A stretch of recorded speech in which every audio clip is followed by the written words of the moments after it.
आंबेडकर 1918ला काय म्हणतात? 5 गोष्टी सांगतात ते. पहिली गोष्ट ते सांगतात, सरकारने शेतीला उद्योगाचा दर्जा दिला पाहिजे आणि उद्योगाची पॅकेजेस दिली पाहिजेत. हे 18 सालचं पुस्तक आहे डॉक्टर आंबेडकरांचं. दुसरा मुद्दा ते म्हणतात, शेतीला 24/365 इरिगेशन मिळालं पाहिजे, सिंचन मिळालं पाहिजे, पाणी मिळालं पाहिजे. त्याच्याशिवाय शेती परवडू शकत नाही. तिसरा मुद्दा ते सांगतात, the burden on the agriculture. Gaikwad sir इथे बसलेले आहेत, ते सांगतील आपल्याला, बोजा वाढतोय, ओझं वाढतंय. सो तुमच्या फॅमिली मधल्या एका मुलाला आंबेडकर सांगतात एज्युकेशन फील्ड मध्ये पाठवा, एखाद्या मुलीला व्यापारात पाठवा, कॉमर्स, एखाद्या मुलाला उद्योगात पाठवा, इंडस्ट्री, एखाद्याला सर्व्हिस सेक्टर मध्ये पाठवा आणि एकच मुलगा किंवा मुलगी शेतावर ठेवा.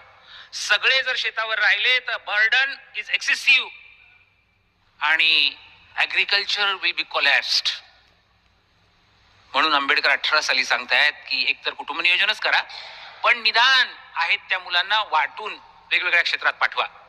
पुढचा मुद्दा सांगताना डॉक्टर आंबेडकर म्हणतात, शेती मालाला बाजारभाव देताना उत्पादन खर्चावर आधारित बाजारभाव, उत्पादन खर्चावर आधारित बाजारभाव मिळाले पाहिजेत.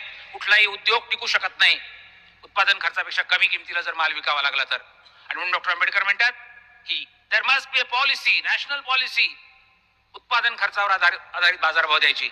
दादा डॉक्टर आंबेडकर 1918च्या पुस्तकात म्हणतात, हे सारं केलं नाही तर येणाऱ्या दिवसांमध्ये शेतकऱ्यांना आत्महत्या कराव्या लागतील. 1918 सालचं पुस्तक आहे.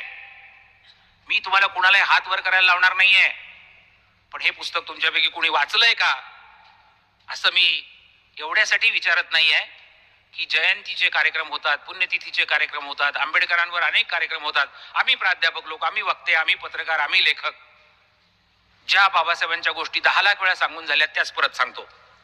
हे आंबेडकर कधी ऐकलेत का?